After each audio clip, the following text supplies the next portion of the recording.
Yabetie fonyina dwoma makwa baba Sikka 89.5 anyumre no nsia kase boso anyumre yi ensama hodo esam for falas na kwaje aboa sonso ama ya tenase yabeken kari asam ya kase boy information center sawodo so aba for kwanso sikkafmonline.com Facebook resu ye Sikka FM 895 live YouTube ye Sikka FM 895 official TikTok ana esi as Sikka FM anyumre nsama ya de sumno de makotene bi eni Amafo ya wonomo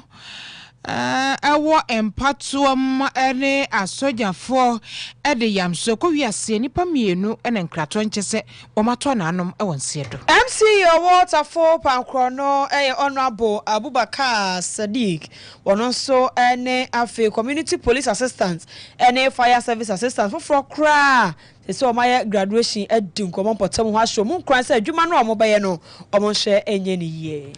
God boss siwo wo wura samejemfi wo de atodwase aban no tutu yese de baya local refineries yo wo mam no ombefrase na ye godu etu no haya wo madan dani ye beko North Gonja mensi no emwo honso so entie no kire say die enkrofo na ntwe na wua enwo muwu ewo empotem ho ye beko akohwe se de panyufo wo honso eka de afa asemi ho Volta River Authority de akwakodan PURC say anyama hodi a wo mo noa na mo de bre ECG4 na wo mo so beche maye no chese ebuo no niam aboa ye dinti wo mo hia entomo nana ya adwanto so presidential staffer was say wande wobokoko se Ghana nhwe na galamse ko no yankodi ayehwe no mu so my Ghana nyina enche bia de kokransuo from ahodo so ena bedi yedwuma and some way afoforo bi ka ho ena nwumre yi yese ne koso a ebetesemo asom akenkan fa woti enkan ye me mrante no yaba maame efom wa kafena mene ajwa nyako abronoma track 1 yegina so ba ne yaba bewura som ne mu Sikka FM track 1 yani yakroro Sikka FM 89.5 yes suma santimai Sikka FM 89.5 yes suma santimai ne gana man ye wiase nyina ka ho afei yewura esomne mo ankasa Ababe to jasa omafo ya womo ewo empatuom womo ene eye memma mameje asojafo ede eyamso ko wiase nipa mienu ena afemo ato ananom ewonsedo assembly member mpo eka ho echese wantwi ena no dwoada ena efree ase enra enefri ase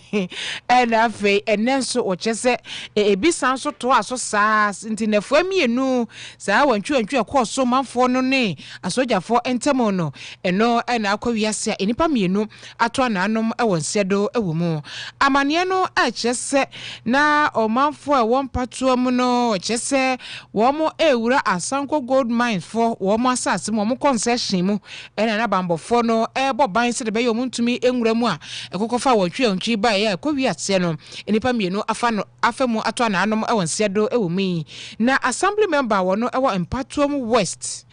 honorable Sechi Michael wona nsemi ochichirimo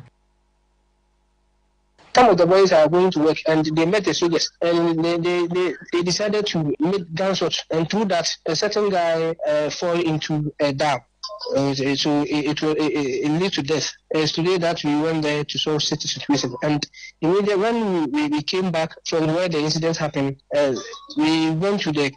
mines camp where the soldiers are. And when some of the boys sent the coffee to that place, the body to that particular place where the camp is. And due to that, the soldiers also came and made a gunshot. Due to that, they shot honorable member from Abu Castle, and it has been lead to death. Now the Abu assembly member is dead now. The soldiers shot him because some of the assembly members came there to solve the issue so that we can find a means to take the body to the mortuary. And after that, we proceed the case. We proceed the issue. Enti eni ayeti ye so wachireche nsemo eye empatuom west abaton peswaso assembly member honorable Sechi Michael Honorable Abubakar Sadiq nso ena ye MCE Waterfall Pankrono empatemo ho ono so and community police assistants and fire service assistants Omakwaje ntitie awi a omaye graduation omo ba besom ewo tafo ne pankro no empotemu ho ehia adi nkomo na nkomodi anim na wotu wonfo asan akire omo se adwuma no omo ba be no so omo nkran wo monyere wo mo ho no omo maye adwuma emfa nsom tafo ne pankro no 43 na afi ensom kumase man nyina ene Ghana man nyina wo se adwuma de so why wadwen so be ya wodi nsiye na eba be ka bom na waje ama adwuma no akọ nanim to omo bai omo fa bokọ ye enhye na adwuma no ayede agye omo anu to omo kwaje ho tete no wo munye ne yie enye so omo epesami kumunyo mbepe dufudie nyafunyafu abedi sikenti na ese adwuma no yeso omo maye nde omo de ebeto nche wo so akoba saa emwo amabota yenti a omotu sana mono embem Honorable Abubakar Sadiq Intini. Community police assistant, early fire assistant, and said they've gone through a successful training and pass out. Answer on the call for their posting. As municipal chief executive, we know mo ebeshia na mama mutimpa na say to omufo. I saw omudu media and omukwa kodi ama omano. We hear pa discipline because if you may be a discipline you are made the etosi. Say as community police, no, or maybe medians or more the Ghana Police Service. But we almost over their boundary in terms of arrest, war plan, that you come on nuclear and work with baby or cheche cars any motor. And come with the mediano. Or medians or maybe be 1 year person, no more report so Eddie amount of moon paying for that the Ghana Police Service. Into the message almost say or more master can end you or more kind. Or Mumva, Akumapa, and the end the media send your motor on your service in humility. Ghana Police Service motor no. A baby I would do media biano. Woman yami edu can say Jumana Oyan Oyamanyame, Oyan Manipa. So almost our guiding principle no edu when you are. Baby I would biano, bet you aspa. And it is always say and there are community police assistants. They are by recruitment. Most of them you been just almost bet you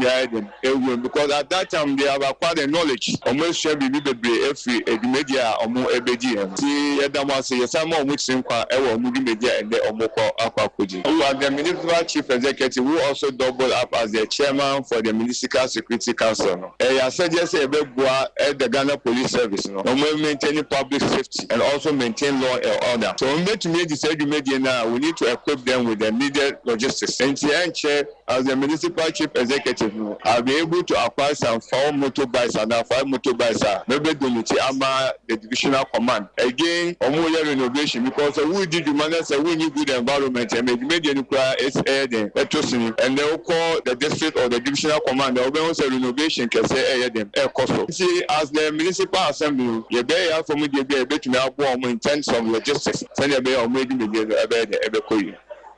Honorable Abubakar Sadiq on the year Tafo Pankrono MCE and your cynic and watch it. And police and fire assistance here, Omakwaje ntitie or my graduation almost the same kakra etu giant. Say a choir must come Indian, the young Koyan Boba Bonnie, or say a Jessica Mo. So say my Edmund Muga dear Miss Kamu, the future of the man, I want to say, Uncle Jessica. No, about say a young talk. BBI, CCP, therefore, about 3 million Kodian penny for us, or must remember was a penny penny, a buy, which we are 5 million. The prayer Jeff to must say, educate us, the match from President Don Draman Mahama. I see you. Malik Basinteli as member MC ne wayi coordinator waterfall me am kasa fa na can come said that e be no penifo chief bibi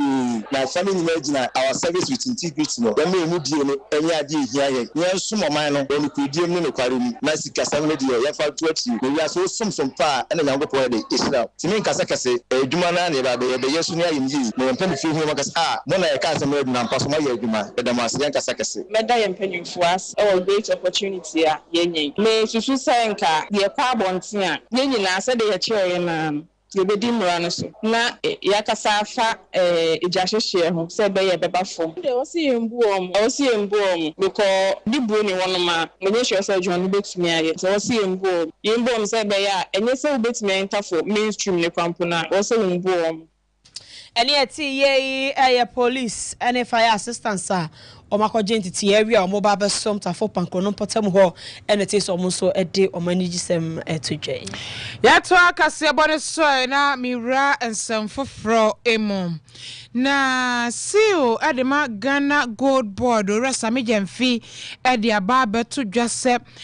small scale gold exporter womo aye na fie nkwa no akọ animo pa o kire se omo ba ye ya enche ye bia akra no adwuma womo abono enye adwuma ketwa wo kire se oni ni Gold Board nyina eba ye no fiti opepon me kire January busumi ni mu ebesi wosana agesi busumi ni mu afie mu gold wa ye akwa amano ne akwa akoton 66.7 tons ne de akwa amano ne akwa akoton a chese adwuma wonom abono enye adwuma keto a wo chese sika afiri mu abano ye ha ye ni a be $6.3 billion eno man no yenya de afiri mu enu achi na o chese ni nyina mu no omuguso a chese omo ne Bank of Ghana eguso ye adwuma se de be ya sa 66.7 tons ya afie mpo enko na wie ye wo motimi ade akwa amono ne akwa akoton ebebrosa na wo manu yenye sika bebre ede afiri mu enu achi na oka se refinery se wo memu nso one Bank of Ghana ebe kasa anaso onu omo eye hyehyɛ se de be omo nso gold nye se da bia ne betam akonkofo kroso akwa akoton ne sanemum ese danda ni bori be se ese add value to it na ye de kwose de be ya ye ba yesika no emu ebeyedu Gold Board CEO urasami jamfi.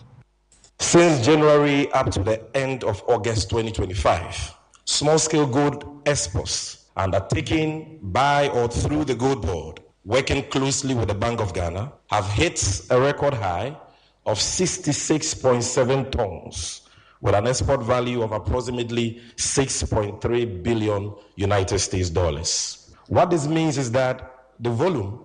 and value of small-scale gold exports from January to August 2025 alone have exceeded the total small-scale gold export outing for the whole of the year 2024. That is from January to December, which stood at 63 tons with a value of about $4.6 billion United States dollars. It is also instructive to note that the small-scale gold exports continue to surpass those from the large-scale mining sector, which stood at 65.1 tons with an estimated value of approximately $5.6 billion United States dollars for the period between January and August 2025. Ora sami jamfi enye na hasei no chese Gold Board ene Bank of Ghana se omo komo ho abom na local refineries ewo oman Ghana mu haya no yebe momo so a process gold ni bi wo chese chese no kra omo hyase a ehini me October bosomini mu no wa fiye mo local gold refineries no ombefrase aye adwuma yenti ene so. Let me commend the Chamber of Mines for expressing their willingness to work with us to ensure the local refining of gold produced by large-scale mining firms in the country. The Gold Board will continue to drive innovation. And in this regard, ladies and gentlemen, we have secured a parcel of land at the cargo village at the Kotoka International Airport to build an ultramodern ISO-certified assay laboratory with the aim of changing Ghana's assay regime from SRF and water density to the golden standard of assay, fire assay, for all gold, both small scale and large scale, produced in or exported from Ghana. And I'm happy to inform you that on that same parcel of land secured by the Gold Board, we will be building a wholly state-owned and international standard gold refinery to further advance the local refining of gold, transitioning Ghana from the export of dowry to bullion. I see you at the Ghana Gold Board or Sami Jemfi. Yadekasi abone kwa North Gonja mensi mu honsu krobia wo ho desa na sa kroi na rehosamo a ababo mo ene se ho de ejamoa yan no mo yen titiri anantwie no mo yen ewo potamu ho na anantwie wo potamu ho nyina de kam yakọ se fande o mawu ni nyina no se papa bi a owo potamu ho a eja wo yen anantwie bi ene yese woni Ivory Coast ni bi ko kasa yese wo mra potem ho na ne o mawo ne nantwie no panie fa vaccine bi mo ade bi emfa emano na ne mo monte apa ne sa owura yese duro ban yi o sadie ban yi o otu ono so ba agromo sa na ode be wo opanyi no oto nsa frɛ no ne moa no ene ne we be hu so na be wo me die ma me se aja o sam mo yade na wasa no wa wo potem hofo no na ntwe ni nyina mpane ofrase afiada meme nda kwasiada anantwi awu potem ho nye nantwi ketua and I'm so potem hofo na sempanyimfo environmental health officer or one potem ho ma me Adam Mary ede abatu dwa sekro baby na beka che ne sese na ekoso potem ho enti animanimu ya ma ne ho aye ha aka che potem ho fo sese na ekoso ntu bi a wo aboa bi apeso obi be wo na ibia nyamma nipa no a wo no ngono jai wo bia so a wo na ntwe ewu a wa adwen so ampeso obebo kanti wo de beko na nkwase si entwitwa nkoto man fa nko no aduane man krofo nkodi o se sa vaccine no omode wo na ntwe no mawu no etimi ku nipa ena krofo ni bia o ma adwen se omode ba free krom akokro foforo so akoma man no omoton aduane no ede anu aduane aton ajo musika o se no nti wa tinkrofo agum omo bodawuro aka kire krofo omo e wo sa no of gonja potem ho se obi de nama de fodie bia ba mento titiru na ntwe elfisa abo no ya wone pane bone ama ne yare abo awu enu nti eno omo ton ne sa yentie Miss Adam Mary. My officer and the veterinary officer with Ministry of Health, they rushed to the scene, and actually it was true. And according to the sources and the investigation that we carried on, they said a farmer, you know, when you are rearing or you are farming, we call all of you farmers. That the farmers went to Cote d'Ivoire and brought somebody to come and immunize their animals. After the immunization, the farmers realized that some of their animals were dying. So they couldn't believe it. And according to them, that the incident happened, the innovation was done on Friday. And Saturday, Sunday, the deaths took place. So they brought some of the dead carcass to the Boya slaughterhouse, which the butcher themselves called. So we rushed to the scene and saw that it's true. Public announcement was made immediately to educate the people that this is what has happened at Disa. And we believe that some of the animals will leak into the boya and they'll sell to the food. So we told them that the vaccine that killed that animal can equally kill a human being. So when they get such animal, they shouldn't patronize with it, they should inform us. Miss Mary Adam near Tin can you? Natural Sekawanya faster, be cried, the Akoma man or Moton Adriano. And one as a panel in a cool or much chat at the Akoma Montana or Monet no Monton, and found 20 and Marco Funi, a winner Becca Chenua, or Motu one a month, but tell me what dear, or Marco Tamale, my young canina, or can't throw Musso biddy, then Chevy Bassamumbia, now I would have that. When a man yet, Panabon and I won. Amano ewu Miss Mary Adam you want a district environmental health officer ewo North Gonja. Ai edro bi ekun ekura ekunipa. Edro aboa do mpe woni mu de ebekunu no ebekun. Na se yesi ayi aboa yi. Ifewa kutre ekura. We didi wadu anim kura na ekura kura keka ntoso ni za na ma na ho na betima wu. Na so mo ne yepo. Ye wo mumu no sa enu abi ne boyi vaccines no mo ye a mo ta de try nkura ya na ye de mani eduro bi asa no mo nkura mo de try nkura ti eku na ntwi a mo ko twitwa nkoton se ayi da bi fa ko amali afa ko no adwane ma ye ni de ma ha adwane ne se omo ho no mo no se nipa ne ye muslim a o ye aduane a onye because onim said the aboa ne ye twa ne ma onye ha ji se se nipa ne ya kan ne on say ye de kuni bia no ye we enti ho na de asem ne beba no be me obi obedi bibia na so be for no mo ni na ho no kwa ka meja na enamwe kakra na brebra ba ma bia we fish na makasa abomasum to say kula kan abomasum de abomasum ni o masum ni ewo aboa ni je no pa amane adwen we fish bi ni samonsamo yi bia am kote mo nto wo bo ansa o say kote se ni nyina ka ti o mo nto wo bo ansa o mo we adwen ni eno ne ye de ade oh wenim kote lalas ensunim nantwe tedua ensunim ena nka ne se ya hanu ye nka na akogina betie ho aye ma na be ase nantwe tedua be didu atem o menye sure bullets ya hesa na ka pedua nko na so pedua to ko kan pedua nko pedua se na chi ni pedua no na pedua animu no ye tedua lalas abetia la de sa na ka no nekate kwa no agela lasi nyina mekoye veterinary officer yanka nyane se akwa Cote d'Ivoire ni abawo we kuma na ntwe body betete na ntwe ama na nyi yanto akase bone so na miwuransa foforo mu na Volta River Authority VRA womo ene dekrata koma PURC se adawroma enkania ya womo na yehu adwuma nyama hoden no PRC ne no anaja won abeje mu ama ECG4 na ECG4 so abeto ama yen onse ye PRC4 ni twaka na mum ye ECG4 mo na eton ma yen ti ye mo na yenim wo mo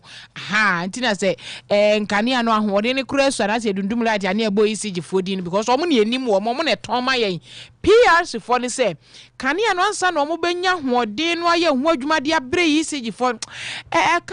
kana ye kesi oni ma boa ye dene enti we di omo ka che PRC4 sa adawroma omo kwan na chese omuntum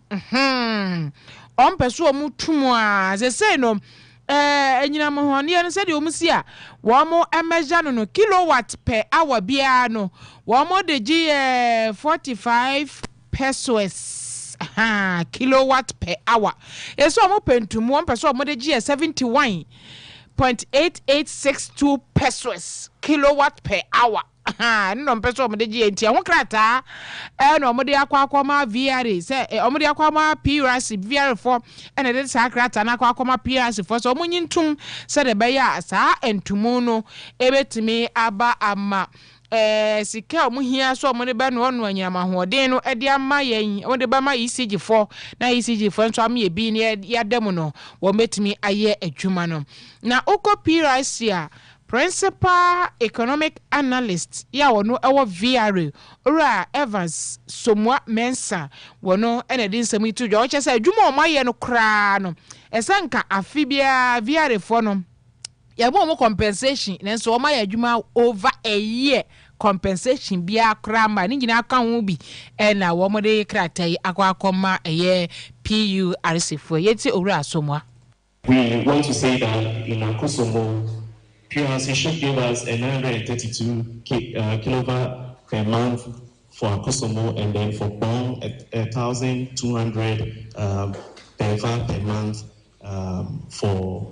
Bong. So our justification for a tariff increase, we are saying that we want to recover the cost of our power supply to the distribution companies, and also recover the cost of transmission, and also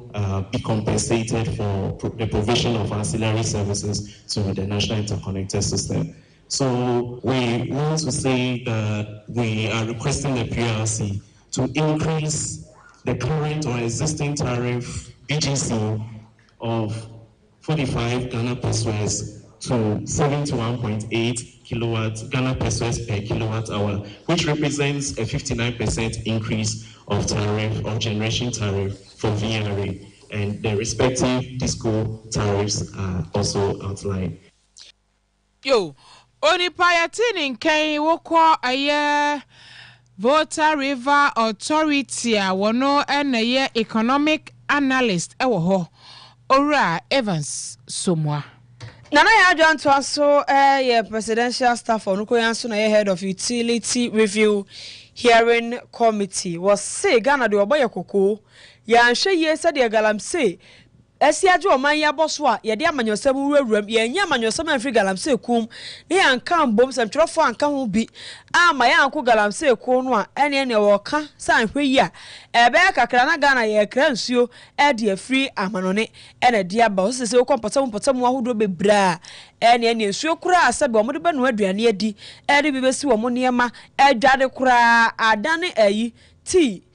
koko ti ani nsuo sa na akoye wonpotam ahodo bebrenya no nkom industries ahodo omo so hia nsuo de adi dwuma omo so nya nsu kroje emfa endi dwuma wo se de akoba si ya hwepa na enya manyosem amfrim ne nyina ya anka mum so oman akọ galamse ko ne dia enye Ghana Water Company for nya afei na omadwuma ne be den afei na ebe ye den pa enti nkra ono so eto ede ama oman no eno no nana ya adwanto a enti eno. When the ES was speaking, he said something about the Ghana water tariff proposal being higher than most of the utilities. We have an issue at hand and everybody knows what it is, and that is galamsey. Because of galamsey, the Ghana Water Company has a lot of issues with the water that they have to process for us to use. In no time, Ghana will be water poor. Water poor where water might be imported. And in that state, we create vulnerabilities for the vulnerable because the poor cannot buy water from abroad. So as the media, I think it is time for us, all of us, to come together and remove the politics from the fight of galamsey, so that together we make it okay for everybody. The future is blue for water provision and quality in this nation, and we need to take it serious. Chemicals that were hitherto used, which were reasonable in price, are not being used as effectively anymore. We need to escalate to higher ones, but it can't be changed. Nana ya jantwa ene atene kan wo se ya hwe ye behia ye ohia ne nye sika hia ebeye nsuo hia be kakra ne yakra nsuo ade afri amahodo so presidential staff for sanso head of utility review hearing committee ene ate no so de kokoboyi e magana nyina. National Commission for Civic Education NCCE womo na acheze say no yankasa yentiti ekuta yense bibifo entiti ekura yense Ghana fo no ayira o NCC for say yede sika aba abehye obuo anan so ya no oni sika awo mantem ho asori dem ho oni sika oni dibre abusuani mo oni sika obi emu no oni sika wo man ni mu a obi amfa ne nya hwe obi amfa na asamo nya hwe enei se oni sika wa Ghana ha pa dia yese utiti se abua biti ya mfa wo nya hwe wo na asam na wo kan abawo mu sesan obi emfiu emabuni ya abai ho we shawa wo nchiaw no atwea fa so woni ne tifia wo mu ade mu woni ni nyinada na ete compound house wonfa anya hwe woni sika de ye mfa anya hwe NCC for say kanini suban bi na kuta yen Ghana ni babunu hu na so owo ahobrase obupani obuade na ni da fom saade ni nyina ekọ adane esikantampe sadwene be na abie so fesika baji sika emusakawa wo mu ebu nkofo ewo abafu internet yi so nyasem ketwa ni nyina se opani hunya sade beya obi bebu no sanse se woni sika wo bia fa nya hwe kanero na aka se bia wo nteborofo a wa nkosku a yurumi furumi wa nka furumi a obi emu ba se no nya sa enya onwoma sua wasua hwe ene maburu ni krosa na wo no di 40 na ye dai so atiase nti sika nkoa na edi akire NCC fo kire mu a okwa TV so a masani 50 cities wasani 50 cities ubenya 2 million mbom kan 2 million ubenya 2000 osani 50 cedi abenya 2000 ena asani we up sankwa nti eba sanu a mabru no a ehimba no to kwan obefa so obenya ne ho obebu obi hnim se ne obebu obi afa so ya no obekuno so obedi na wuo so obende so bekwa kwawie no saa dwene ne nko a na we etirim ena ntetie na ye di frasia ye pia no obi ehu se Ghana ni ba na ebe no saa de ni nyina eyira edi efri mu wo mo che se ha dwene papa na ma wudie ne nipa bonefo sam ketenkete ekoso wo ya tetenam ne yempatamu a yetie nti braso so o man no yetu ani ehwe sa de nsaka wa bebrebere sa niema na nam TV so no a amanfo panifo ayo mo se de o mu hu hwe na no nkoda mienu kokokum mo madamfo wo kaso ade a ne ani abre yempo ne kaso ma me pasafo ne nyina free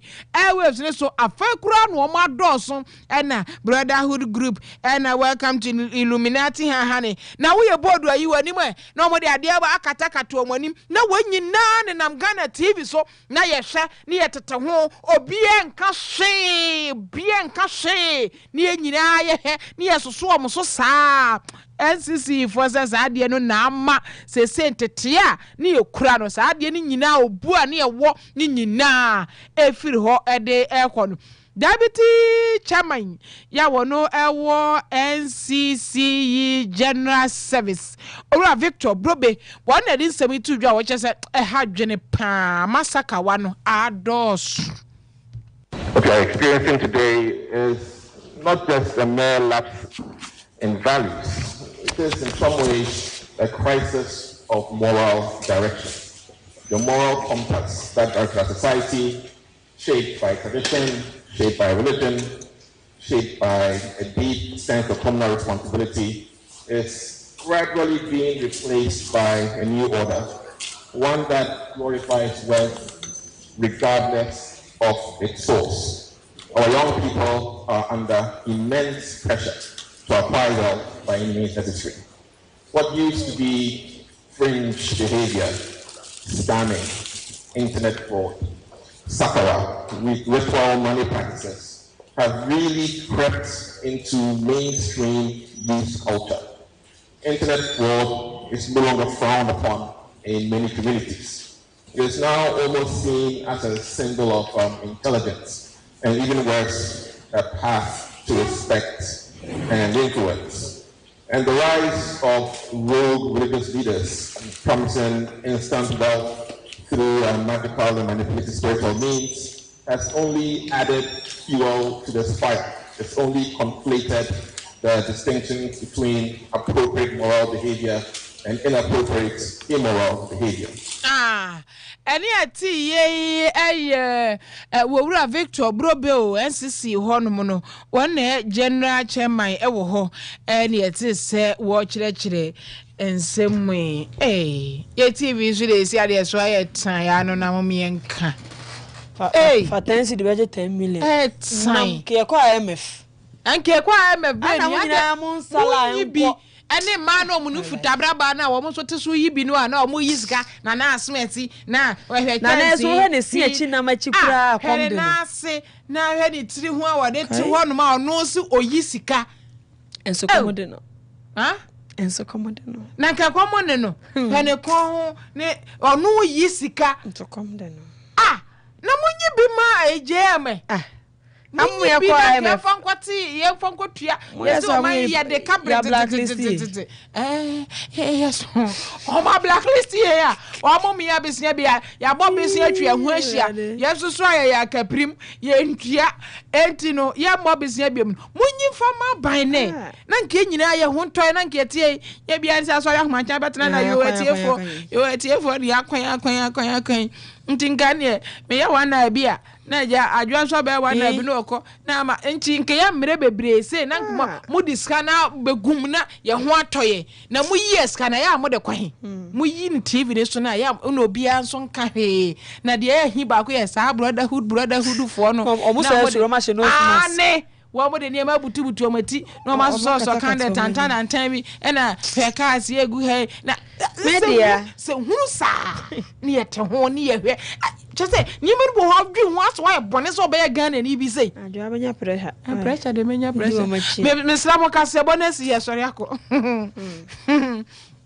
Yɛmfa na asɛm reporters wɔfa to me no boamni ba adwadamfo wɔfa yɛda ase saa nso na akokɔ asɛnsɛ ɔwɔ ahene ɛna fe na aya yɛboa ne digya katem nyinaa wɔn reporters oba newsroom akwame ofori aboagye ɛwɔ hɔ ɛda 0 maya ne bi fɛ ne bra acha ase wɔn nso abo adwuma pa ama sɛ wampafo wɔn na abɔni ɛde asomye samfo falasan ɔkɔgye abo kase nyina da wɔn so ma yɛse yɛmekan ɛna see wa oda bullet fashion center no DJ Bullet enyimre hye political suit wɔn na pam na de o ne fɛ no wɔn ɛna wɔkyinkyin furuma ne nyina ɛde ama yɛn ɛna yɛ social media no Kelvin na nipa wɔn ɛna ɛhwɛ social media no ɛso enyimre akenkan for ɛyɛ me mrantie nuaba maame ɛfomwa kafina mene ajwa nyako abronoma yada mu nyina se